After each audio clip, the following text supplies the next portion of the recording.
Agra expressway highway पे है और लगभग हम लोग 250 किलोमीटर का सफ़र करने के बाद थोड़ा सा थकान महसूस हुआ तो सोचे कि अपना गाड़ी को खुद को रेस्ट दे दें, क्योंकि चला खुद रहे हैं तो फिर खुद को भी रेस्ट देना बहुत ज़्यादा ज़रूरी है।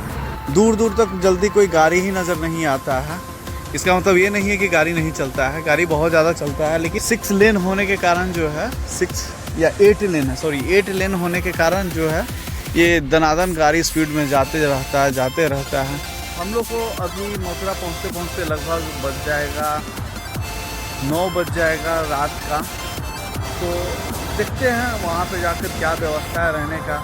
वहाँ भी कोई हम लोग का सोर्स नहीं है जो किसी से पूछ सके कि कैसे है व्यवस्था उधर का। इसलिए जो है खुद का है, गाड़ी उठा के चल देना है, गाड़ी उठा के नहीं चला कर चल देना है।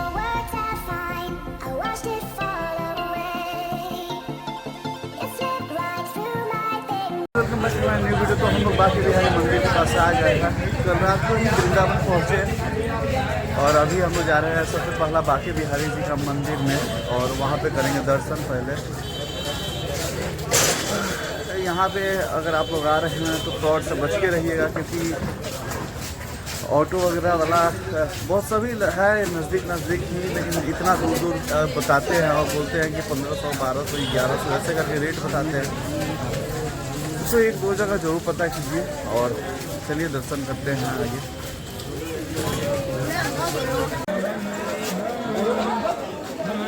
हम लोग अभी मंदिर के नज़दीक आ गए हुए हैं तो फिर चलते हैं, पहले प्रसाद वगैरह लेते हैं, उसके बाद मंदिर के अंदर।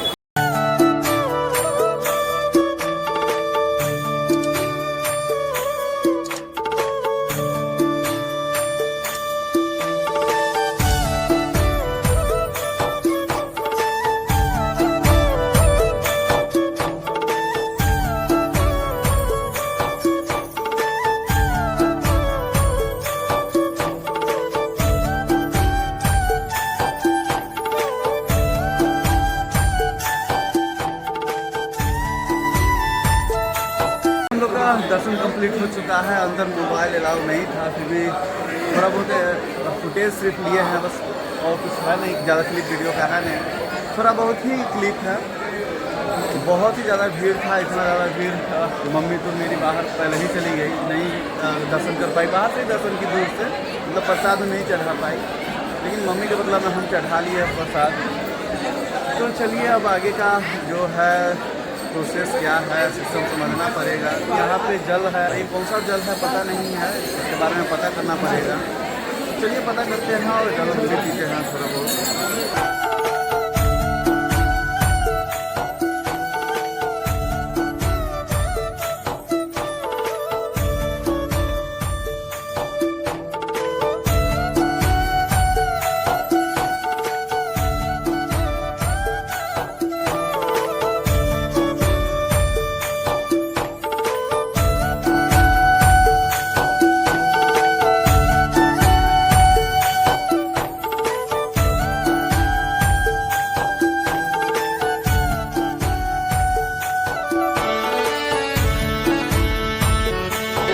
अभी श्री राधा वल्लभ जी के मंदिर के प्रांगण में है अभी हम फिलहाल, और यहाँ पे भीड़ बाके बिहारी मंदिर जी के भीड़ से थोड़ा सा कम है, लेकिन यहाँ भी बहुत ज़्यादा भीड़ है और रश है, देख सकते हैं आप लोग। और लोग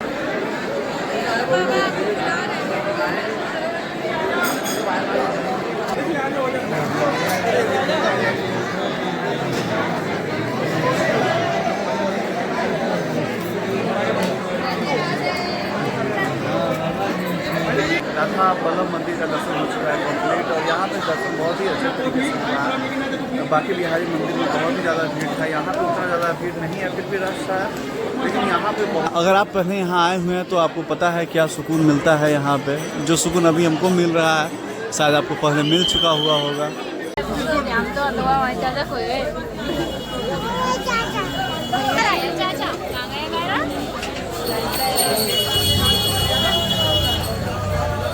हम लोग निधि वन के लिए निकल गए हैं बाकी बिहारी मंदिर से लगभग 1 किलोमीटर का डिस्टेंस है, तो हम सोचे क्यों ना इतना डिस्टेंस जो है पैदल चल के ही कवर कर लिया जाए।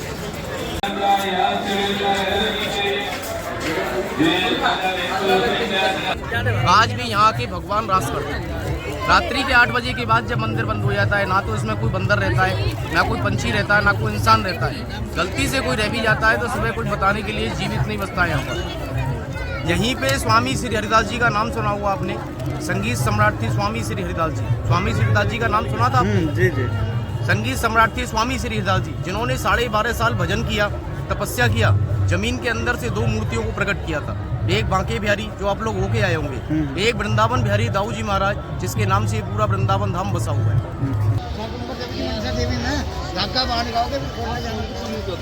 मंदिर उठा के ले जाएंगे आप, छीन के मंदिर ऊपर है ना, इसलिए आगे चलो भैया, इतना बीच में डिस्टेंस क्यों कर रखा है?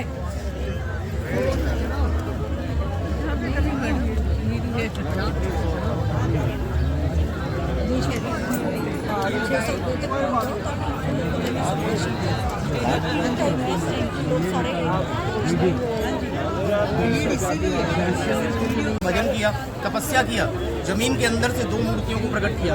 एक को बांके बिहारी मंदिर में विराजमान किया, एक को दाऊ जी महाराज। दाऊ जी महाराज ने कृष्ण भगवान के बड़े भाई बलदाऊ जी महाराज, जी जी। आज उन्हीं की कृपा से वृंदावन के अंदर 5,500 मंदिर बना। देखो बाबू, आगे दर्शन करोगे, ये राधा रानी का श्रृंगार गृह। अच्छा। आरती के बाद जब मंदिर को बंद करते हैं तो राधा रानी का भोग लगाते हैं, प्रसाद लगाते हैं, जिसमें लड्डू और मठरी रखती है, पान का बीड़ा रखती है, दातुन रखती हैं, एक लोटे में जल भर के रखते हैं और चांदी के सिंहासन पर 16 श्रृंगार लगाते हैं। इस मंदिर के अंदर में 7 ताले लगते हैं। आप कभी भी आओगे, सुबह 5:30 बजे मंगल आरती होती है। पुजारी आएगा, मंदिर खुलेगा, आपको दिखाएगा, सारा श्रृंगार बिखरा हुआ मिलेगा, लड्डू मठरी का आधा भाग टूटा हुआ मिलेगा, पान चबा हुआ मिलेगा, दातुन किया हुआ मिलेगा। सारे भोग सुबह लगे मिलते हैं डेली, आज भी यहाँ पर।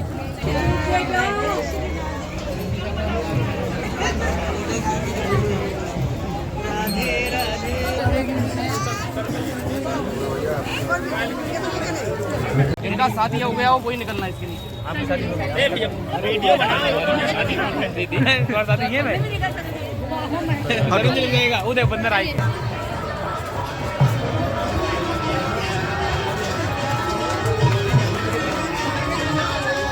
देखो बाबू, ये भगवान का रास मंडल स्थान है, यहीं भगवान रास करते हैं। सामने ठाकुर जी का सिंहासन है, यहीं भगवान ने 16,108 गोपियों की मनोकामना पूरी की। हर गोपी की कामना थी भगवान के साथ में रास लीला करें, तो भगवान ने 16,108 अपना स्वरूप बनाया था। हर गोपी के साथ में कृष्ण कहते हैं, ये पेड़ नहीं है, ये गोपियाँ हैं। आज भी रात को ये गोपियाँ बन जाती हैं। इनकी जो टूट के नीचे डंडी जड़ती हैं, उनको सबको इकट्ठा करते हैं, उनका अभिषेक करा के उनका छोटा छोटा दाना बनाते हैं, जिसको बोलते हैं मनोकामना की माला। उसी का यहाँ का चमत्कार होता है। आज जोड़ के बोलो राधा रानी की आगे जाना भगवान का सिंहासन।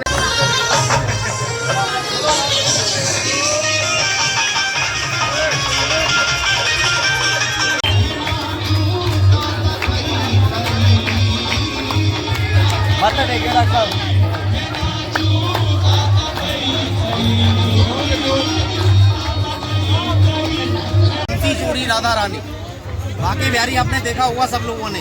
बांके बिहारी के हाथ में आपको बंसी नहीं मिलेगी। कहीं भी कृष्ण का फोटो देखोगे, सब जगह बंसी मिलेगी, केवल बांके बिहारी के हाथ में बंसी नहीं मिलेगी। भगवान के बंसी मुकुट राधा रानी ने चोरी किए, जिनका नाम पड़ा बंसी चोर राधा रानी। भगवान का मुकुट और हाथ में बंसी लेके राधा रानी ने स्वयं कृष्ण का रूप धारण किया। इनके आजू बाजू में ललता विशाखा सखी है, बीच में राधा रानी है, बंसी बजाती है। कृष्ण बंसी बजाता सब जगह मिलेगा, राधा रानी बंसी बजाती हुई केवल निर्मल में मिलेगी, वर्ल्ड में कहीं देखने के लिए नहीं।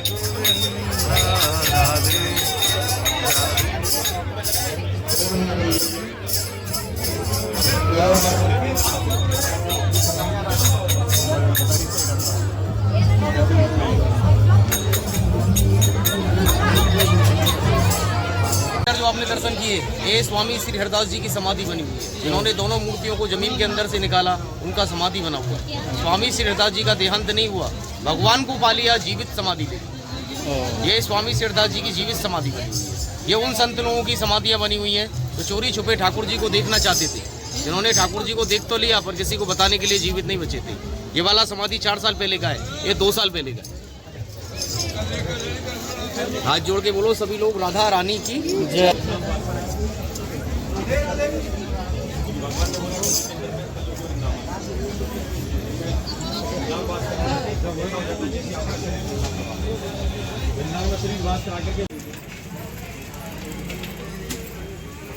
निधिवन के बाहर का रास्ता।